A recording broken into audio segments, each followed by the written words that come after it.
Ma'am నెయ్యి విషయానికొస్తే మీరు ఇందాక నెయ్యి గురించి చెప్పారు కాబట్టి చాలా మంది నెయ్యి ఫుడ్‌తో గాకుండా డైరెక్ట్ స్పూన్‌తో తింటూ ఉంటారు. అట్లా అవును. తీసుకోవడం మంచిదే అంటారా? తాగుతూ ఉంటారు. యాహ్! హ్మ్. యాహ్! ఎందుకంటే ఆవు నెయ్యిలో ఉండేటటువంటి గుణం ఏంటి ఉందంటే ఇట్ ఈస్ ఎ వెరీ అది అది డైజెస్ట్ అయ్యాక మనకి బ్యూట్రిక్ యాసిడ్ ఫార్మ్ అవుతుంది. ఓకే. అందరికీ తెలుసుకోవాల్సిన విషయం ఏంటంటే మన మొత్తం మాయల పకీరు ప్రాణం చిలకలో ఉన్నట్టు మనిషి యొక్క ఆరోగ్య రహస్యం అంటే మానసిక ఆరోగ్యం కానీ శారీరక ఆరోగ్యం కానీ మన పొట్టలో పేగుల్లో ఉందన్నమాట. ఓకే. ఈ పేగుల్ని గట్ అంటారు. ఈ గట్లో 4300 రకాలైనటువంటి సూక్ష్మక్రిములు ఉన్నాయి. దీంట్లో మంచివి ఉన్నాయి, చెడ్డవి ఉన్నాయి. మంచివి ఎప్పుడు కూడా అధిక సంఖ్యలో ఉండడం మన ఆరోగ్యానికి చిహ్నం అన్నమాట. మంచివి పెంచడానికి అవసరమైనటువంటి తైలం నెయ్యి. ఓకే. సో నెయ్యి మీరు కూరల్లో వేసుకొని చేసుకోవచ్చు, అన్నంలో మొదటి ముద్దలో వేసుకొని తినచ్చు, గోరువెచ్చని నీళ్ళల్లో కలుపుకొని తాగొచ్చు, ఏదన్నా చేయొచ్చు. ఇవన్నీ ఈ అన్ని రూపాల్లో మీరు తీసుకునే నెయ్యి మీ గట్ హెల్త్కి చాలా ఉపయోగపడుతుంది. ఆ నెయ్యి మరి ఎలాంటి నెయ్యి తీసుకోవాలి? That is an important question. Okay, ఆ నాటావు నెయ్యి అతి శ్రేష్టం.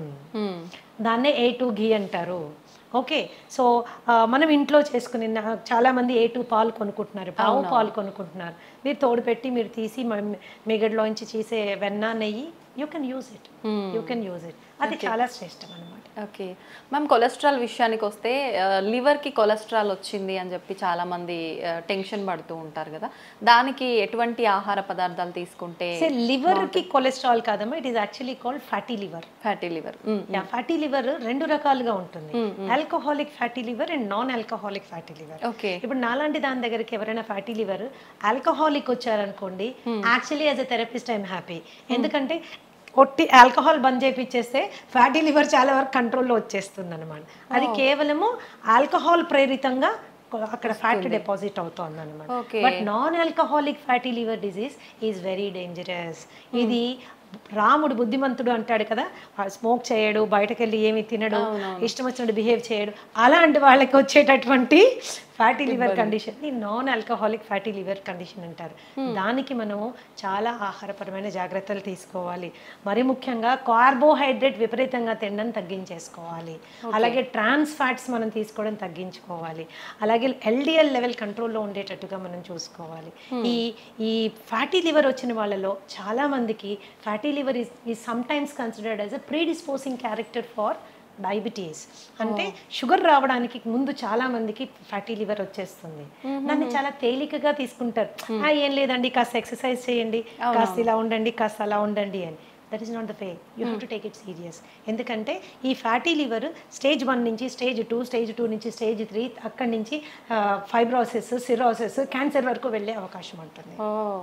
కాబట్టి దాన్ని ఈజీ తీసుకోవడానికి వీల్లేదు. So basic foods for example కీరా జ్యూస్ బ్రహ్మాండంగా పనిచేస్తుంది ఫ్యాట్లో లివర్ తీసేయడానికి. నిమ్మరసము, ద హంబుల్ నిమ్మరసం, కాస్టే లేదు దాన్ని. So health is actually very economic, inexpensive అనమాట. చిన్న అవగాహన మనం తెలుసుకుంటే we will able to do it అనమాట. అండ్ ఫ్యాటీ లివర్ ఉంది అని మనకి ఎప్పుడు డౌట్ వస్తుందంటే, కొద్దిగా కుడివైపు బొజ్జ అంటే చేతులు కాళ్ళు సన్నగానే ఉన్నాయి, పొట్ట మాత్రమే ముందుకు వస్తుంది. ఎస్పెషల్లీ కుడివైపు మనం చెయ్యి వేసుకుని అంటే కొద్దిగా గట్టిగా కూడా తగులుతుంది అంటే వెంటనే వెళ్ళి ఒకసారి ఫ్యాటీ లివర్ చెక్ చేసుకోవడం చాలా చాలా ఇంపార్టెంట్. డయాబెటీస్ వచ్చింది అనుకుంటే కూడా వచ్చిన డయాబెటీస్ డిటెక్ట్ అయిన తర్వాత కంపల్సరీ ఫ్యాటీ లివర్ వెళ్ళి చెక్ చేసుకోవడం చాలా ఇంపార్టెంట్. ఏ స్టేజ్లో ఉంది, దట్ ఈస్ ఇంపార్టెంట్.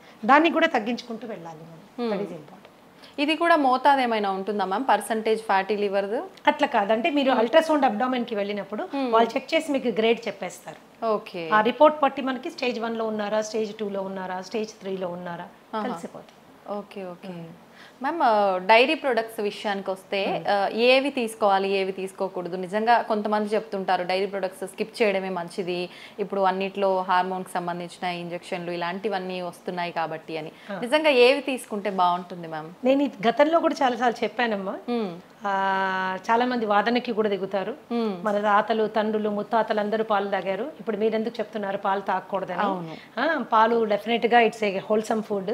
మరి పిల్లలకి ప్రోటీన్ ఎలా వస్తుంది, పిల్లలు పిల్లలకి మనకి కాల్షియం ఎలా వస్తుంది, ఇవి రెండు మనకు కావాలంటే పాలు తాగాలి కదా, మన చిన్నప్పటి నుంచి తాగాం కదా, ఇప్పుడు మీరు కొత్తగా ఇలాంటి వింత విషయాలు చెప్తున్నారు ఏంటి అని.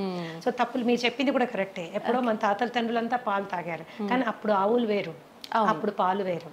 ఇప్పుడు ఆవులు వేరు, ఇప్పుడు పాలు వేరు. ఓకే, సో ఇప్పుడు చాలా సందర్భాల్లో మనం ప్యాకెట్ పాలు తెచ్చుకుంటే అవి అసలు పాలో కాదో మనకు తెలియదు. పాలల్లో నీళ్లు కలిపారనుకోండి, that is a healthy thing. అంటే ఓన్లీ నీళ్లు ఉన్నాయని సంతోషపడచ్చు మనం, కానీ నీళ్లు కాకుండా ఇంకెన్నెన్నో కలిపేస్తే అవి విషమై మనని ఎన్నో విధాలుగా మనని ఇబ్బంది పెడుతున్నాయి. మిల్క్ మీరు తీసుకున్నట్లయితే దాని ప్రోటీన్ కంటెంట్ కానీ, దాని కాల్షియం కంటెంట్ కానీ, నాన్ మిల్క్ సోర్సెస్ చాలా ఉన్నాయి. మీ మునగాకు తీసుకోండి, ఓకే, ఫర్ ఎగ్జాంపుల్ టేక్ మునగాకు, నువ్వులు తీసుకోండి, దానిలో ఉన్న కాల్షియం కానీ, దానిలో ఉన్న ప్రోటీన్ కానీ, మునగాకు పచ్చిదానికంటే కూడా ఎండు పౌడర్ ఏదైతే ఉంటుందో, మునగాకు పౌడర్ ఏదైతే ఉంటుందో బ్రహ్మాండంగా కాల్షియం లెవెల్స్ అనమాట.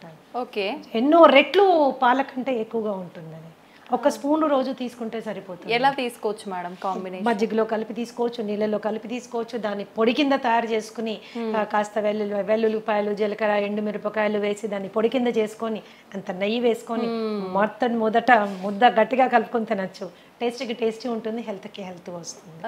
అయితే ఈ మిల్క్ ఇప్పుడు ఏం చేస్తుంది, మిల్క్ లో ఒక ప్రోటీన్ ఉంటుంది కేసిన్ అని. ఈ కేసిన్ చాలా మందికి ఎలర్జిక్ కండిషన్స్ ప్రొడ్యూస్ చేస్తుంది. చాలా మందికి కడుపులో అది డైజెస్ట్ అవ్వక గ్యాస్ కానీ, లేకపోతే ఇండైజెషన్ కానీ, అలాగే బెల్చింగ్ అండ్ బ్లోటింగ్ అంటారు, పొట్ట ఉబ్బినట్టు అవ్వడం కానీ, ట్రైన్ పుల్ రావడం కానీ, ఇవన్నీ జరుగుతాయి. ఎందుకు? కేసిన్ వాళ్ళకి డైజెస్ట్ అవ్వదు కాబట్టి, కేసిన్ డైజెస్ట్ అవ్వదు కాబట్టి. సో అలాంటి సందర్భాల్లో పాల అవసరం ఏంటి అసలు? ఒక స్టేజ్ దాటింద టాడ్లర్ అంటాం, అంటే కాలు మీద నడవడానికి అలవాటు పడిన బిడ్డకి పాలు సంపూర్ణ ఆహారం కాదు. ఓకే ఓకే, అది అసంపూర్ణమైనటువంటి ఆహారం. పాలు ఎడిక్టివ్ ఇన్ నేచర్. మీరు బాగా తాగుతుంటే అది తాగాలనిపిస్తుంది, తాగకపోతే ఏదో వెలితిగా కూడా అనిపిస్తుంది. దానికంటే ఆరోగ్యకరమైన ఫుడ్ మనకు ఉన్నప్పుడు, దానికంటే మనకి బలవర్ధకమైన ఆహారం మనకి అవైలబుల్గా ఉన్నప్పుడు మనం దానికి ఆప్ట్ చేసుకోవచ్చు కదా. ఈ రోజు ఆవుల్లో పాలు పెరగడం కోసము విపరీతంగా ఇంజెక్షన్స్ వేస్తున్నారు, విపరీతంగా యాంటీబయాటిక్ యూజ్ జరుగుతూ ఉంది. Grass fed cow and grain fried cow అని రెండు రకాల కౌస్ మనం చూసుకుంటే, పచ్చిగడ్డి తిని ఆ పచ్చిగడ్డి పెంచడానికి కూడా ఏమాత్రం ఎరువులు వాడకుండా, పెస్టిసైడ్స్ వాడకుండా ఆర్గానిక్గా పెంచిన పాలు ఉంటాయి కదా, అవి అతి శ్రేష్టం. చాలా అరుదుగా లభిస్తున్నాయి, చాలా అరుదుగా, పచ్చిగడ్డే దొరకడం లేదు. గ్రెయిన్ ఫెడ్ మీరు తీసుకున్నారనుకోండి, వాటికి గ్రెయిన్స్ పెడతారు, యూనో ఎన్నెన్నో రకాలైన గ్రెయిన్స్ పెడతారు. ఎస్పెషల్లీ ఈ మధ్య కాలంలో అయితే కార్న్ పెట్టేస్తున్నారు, స్వీట్ కార్న్ పెడుతున్నారు. సో ఇవి ఏంటి అంటే పాల క్వాంటిటీ పెంచడానికి. చాలా మంది ఆ ఆవులకి పెట్టే దీంట్లో నూనెలు కలుపుతారు, ఎందుకంటే పాలల్లో వాళ్ళకి ఆయిల్ శాతము, ఫ్యాట్ శాతం ఎక్కువ రావాలని. మరి ఇలాంటి పాలు మనం తాగినప్పుడు అది మనకి it is going to harm us. అయితే ఇంట్లో మనం ఒక పాల ప్యాకెట్ తెప్పించుకున్నప్పుడు అది ఆవు పాల, గేదె పాల, ఆవులో గ్రాస్ తినిన ఆవా లేకపోతే గ్రెయిన్ తినిన ఆవా, యాంటీబయాటిక్ వేసుకుందా వేసుకోలేదా మనకి ఎలా తెలుస్తుంది? ఇవన్నీ కలిపారో లేదో మనకి ఎలా తెలుస్తుంది? తెలియదు. పైగా పాలు ఎప్పుడైతే ప్యాకెట్లో వస్తాయో, ప్లాస్టిక్ ప్యాకెట్లో వస్తాయో, ఆ ప్లాస్టిక్ కూడా మనకి ప్రమాదం. ఇంకోటి, కొంతమందికి ఏంటంటే ఎస్పెషల్లీ ఉద్యోగస్తులు 4-5 ప్యాకెట్లు కొనుక్కుని డీప్ ఫ్రీజర్ లో పెడతారు, అవి గడ్డగట్టిపోతాయి. వాటిని మీరు ఎప్పుడైతే డీప్ ఫ్రీజ్ చేస్తారో, థాయింగ్ ప్రాసెస్ జరిగేటప్పుడు ప్లాస్టిక్ కూడా మెల్ట్ అయ్యి అందులోకి వస్తుంది. ఒకప్పుడు మేము చిన్నపిల్లలుగా ఉండేటప్పుడు గ్లాస్ బాటిల్లో వచ్చేది, that was safest milk. Seal అయ్యి గ్లాస్ బాల్ వచ్చేది. బాటిల్స్ తీసుకోగానే మేము చిన్నపిల్లలప్పుడు నాకు బాగా గుర్తుంది, ఆ మూత తీసే పైన ఉన్న వెన్నంతా వేలుతో తీసుకు తినేవాళ్ళం. ఇప్పుడు అలాంటి కండిషనే లేదు, అలాంటి కండిషనే లేదు. సో పాలుని వాడకం ఎంత తగ్గిస్తే అంత మంచిది. అయితే పెరుగు దగ్గరికి వచ్చినా, మజ్జిగ దగ్గరికి వచ్చినా ఏ రెస్ట్రిక్షన్ లేదు. It is better than milk అన్నమాట. మీరు పెరుగుగా తిన్నా పర్వాలేదు, మజ్జిగగా తిన్నా పర్వాలేదు, కొద్దిగా పుల్లబడిన మజ్జిగ ఇంకా బెటర్.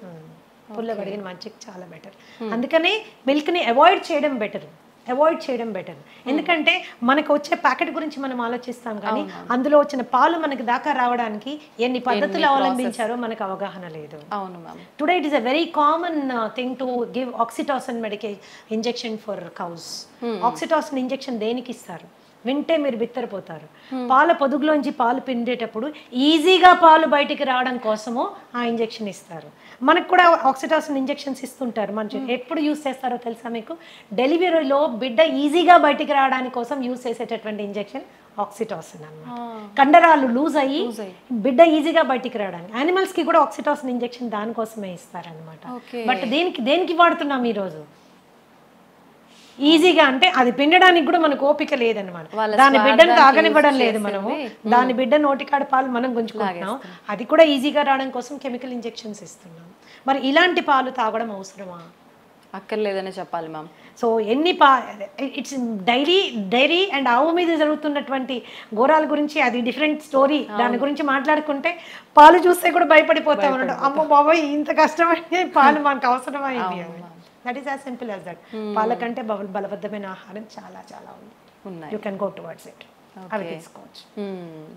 ఆల్టర్నేట్ మిల్క్స్ కూడా ఉన్నాయి. మీ బాదం మిల్క్, తర్వాత ఈ కోకోనట్ మిల్క్, దాని తర్వాత you have kaju milk, ragi milk, జొన్న పాలు, మిల్లెట్ పాలు, ఇలా మనకు చాలా ఉన్నాయి. Which are more nutritious. పాలు దేనికి తాగెత్తున్నామో ఆ న్యూట్రిషన్ ఇవ్వగలిగినవి, ఇంకా ఎక్కువ శాతంలో ఇవ్వగలిగిన పాలు మనకు చాలా ఉన్నాయి. Okay.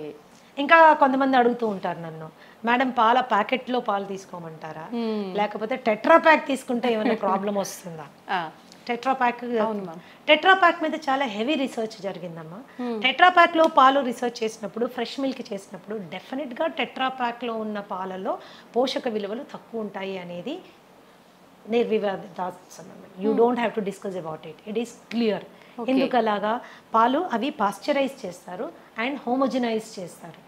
Homogenised and pasteurized milk ఎప్పుడైతే హీట్ చేసి కూల్ చేస్తారో దాంట్లో పోషక విలువలు తక్కువ అయిపోతాయి. కాకపోతే టెట్రా ప్యాక్ లో మీరు తీసుకున్నప్పుడు ఏంటంటే హైజీన్ అండ్ శానిటేషన్ ఎక్కువ, ఇన్ఫెక్షన్ కాజింగ్ జర్మ్స్ కానీ అది మనకి ఉండదు. పైగా ఏమీ అడిటివ్స్ యాడ్ చేయరు దాంట్లో. ఏమి దాన్ని ప్రిజర్వ్ చేయడానికి ఏమీ బయట నుంచి యాడ్ చేయరు. సో పోషక విలువలు ఫ్రెష్ మిల్క్ కంటే కొంచెం తక్కువైనా అది సేఫ్ మిల్క్ కాబట్టి టెట్రా ప్యాక్ లో మిల్క్ వాడుతూ ఉంటారు. That is how it is. ఇప్పుడు ఫ్రెష్ గా తీసుకున్న పాలు వి డోంట్ నో దాంట్లో ఏమేమి ఉన్నాయో తెలియదు, అందులో ఎన్ని పెస్టిసైడ్ రెసిడ్యూస్ వస్తాయో తెలియదు, ఎన్ని మాన్యూర్ రెసిడ్యూస్ వస్తాయో తెలియదు, బ్యాక్టీరియల్ ఇన్ఫెస్టేషన్ కానీ వైరల్ ఏదైనా మైక్రో ఆర్గానిజం ఉందేమో మనకి తెలియదు. ఓకే, రెండు తెల్లగానే ఉంటాయి అంతే. మనం పాల రూపంలో తీసుకునే వాళ్ళకైతే ఆల్టర్నేట్ ఆప్షన్స్ చాలా ఉన్నాయి మీరు చెప్పారు. కొంతమంది తెల్లారితే కానీ టీ లేనిది వాళ్ళకి తెల్లారదనే వాళ్ళు చాలా మంది ఉంటారు. అలాంటి వాళ్ళ పరిస్థితి ఏంటి మ్యామ్? టీ కాఫీ అనేవి దేనికి తాగుతాం? నా పద్ధతి ఏంటంటే దేనికైనా ఏ పద్ధతికైనా ఎందుకు అని ముందు తెలుసుకుంటే అది మనకు అవసరమా లేదు అని నిర్ణయం తీసుకోవచ్చు. రైట్. ఓకే, మన డైలీ లైఫ్లో మనకున్న స్ట్రెస్ మూలాన చాలా మందికి హెడేక్స్ రావడము, ఆ స్ట్రెస్ మూలాన మైగ్రేన్స్ రావడము, డల్ గా ఫీల్ అవడము ఇవి అవుతాయి. టీ అండ్ కాఫీలో ఏముంటుంది? కెఫీన్ ఉంటుంది. ఈ కెఫీన్ ఏం చేస్తుంది? నర్వస్ సిస్టమ్ ని టెంపరీగా ఉత్తేజపరుస్తుంది. ఓకే, టెంపరీగా ఉత్తేజపరుస్తుంది. ఎప్పుడో ఒక రోజు ఒక గుక్క తాగినంత మూలాన మనకి పెద్ద వదిలేదు. అది అలవాటు చేసుకుంటే it is addictive in nature. It is addictive in nature అన్నమాట. సో టీ మంచిదా కాఫీ మంచిదా అని కూడా కొంతమంది అడుగుతుంటారు. దీంట్లో నేనేమంటానంటే మీరు పాలు షుగర్ లేకుండా ఏది తాగినా మంచిదే. Okay, black tea black coffee ఏది తాగినా మంచిదే. ఇంకా మీరు బ్లాక్ టీని చాలా లైట్ గా చేసుకొని దాంట్లో కొద్దిగా నిమ్మరసం యాడ్ చేసుకొని కొన్ని నానబెట్టిన సబ్జా గింజలు వేసుకొని దాంట్లో కొద్దిగా ఒక 2 or 3 leaves ఆఫ్ మింట్ అంటే మన పుదీనా కట్ చేసి వేసుకొని తాగండి, అద్భుతంగా ఎంజాయ్ చేస్తారు. And maybe 1 or 2 times tea తాగడమే ఇంపార్టెంట్ అనుకుంటే బ్రహ్మాండమైన ఆరోగ్యం ఇచ్చే అద్భుతమైనటువంటి పోషక విలువలు ఉండేవి బొచ్చడని టీస్ ఉన్నాయి. For example green tea is the best tea. Okay, green tea అంటే డిప్ టీ కాదండి. గ్రీన్ టీ ఆకులు తెచ్చుకోవాలి, ఒక చిన్న ఇన్ఫ్యూజర్ కొనుక్కోండి. అంటే ఒక కప్పులో ఇంకో కప్పు ఉంటుంది, దానికి చిన్న హోల్స్ ఉంటాయి. దాంట్లో మనం గ్రీన్ టీ లీవ్స్ ఒక స్పూన్ వేసుకుని హాట్ వాటర్ వేసుకుంటే ఇన్ఫ్యూజ్ అయ్యి the best thing will come on. Green tea is anti inflammatory and it is anti cancerous. మన మెటబాలిజంకి చాలా బాగా పనిచేస్తుంది. You know it is good for everything. కానీ ప్రతిదీ తీయగా ఉండాలంటే కష్టం. ప్రతిదీ తీయగా ఉండాలంటే మనకి కష్టం. సరే తీయగా ఉండాలి అనుకుంటే మీరు దాంట్లో న్యాచురల్ రా హనీ వేసుకోవచ్చు. బట్ అది ఇంకొక స్కామ్. మనకి ఏది హనీయో ఏది బెల్లం మడ్డో ఏది చక్కెరపాకమో మనకి తెలుసుకోలేము, అంత టైం కూడా లేదు. That is how it is. Organic గా చేసినటువంటి బెల్లం పౌడర్ కొంతమంది వాడుకుంటారు, పర్వాలేదు, అది కూడా పర్వాలేదు. As long as remaining conditions అన్ని నార్మల్ గా ఉన్నప్పుడు మనకి ఇవన్నీ పెద్దగా కాంట్రిబ్యూట్ అవ్వాలి. రిమైనింగ్ కండిషన్స్ నార్మల్ పెట్టుకోవడం చాలా ఇంపార్టెంట్. ఎన్నో రకాల టీ ఉందమ్మా. ఫర్ ఎగ్జాంపుల్ హైబిస్కస్ టీ అని ఉంటుంది, మందార పువ్వులు ఆకులు రెక్కలతో చేసింది. జాస్మిన్ టీ ఉంది. There are so many teas. మేమైతే మా ట్రీట్మెంట్ ప్రొసీజర్స్లో దాదాపుగా నేను 25 రకాల టీలు వాడతాను. ఇవి మంచి ఆరోగ్యం వైపు నా క్లయింట్స్ అందరినీ తీసుకెళ్ళడానికి చాలా ఉపయోగపడుతుంది. మచ్చా టీ అని ఉంటుంది. ఫైబ్రాయిడ్స్ ఉన్నవాళ్ళు, యూటరైన్ ప్రాబ్లమ్స్ ఉన్నవాళ్ళు, మెన్స్ట్రల్ సైకిల్ రెగ్యులర్గా లేని వాళ్ళు ఇలాంటి టీ తీసుకోవచ్చు. సాంఫ్ టీ అని ఇస్తాము. డైజెషన్ సరిగ్గా లేని వాళ్ళు, అరుగుదల చాలా తక్కువగా ఉన్నవాళ్ళు, తినగానే వాళ్ళకి విపరీతమైన ప్రాబ్లం ఉన్నవాళ్ళు, కాన్స్టిపేషన్ ఉన్నవాళ్ళు, వీళ్ళందరికీ సాంఫ్ టీ ఇస్తాము.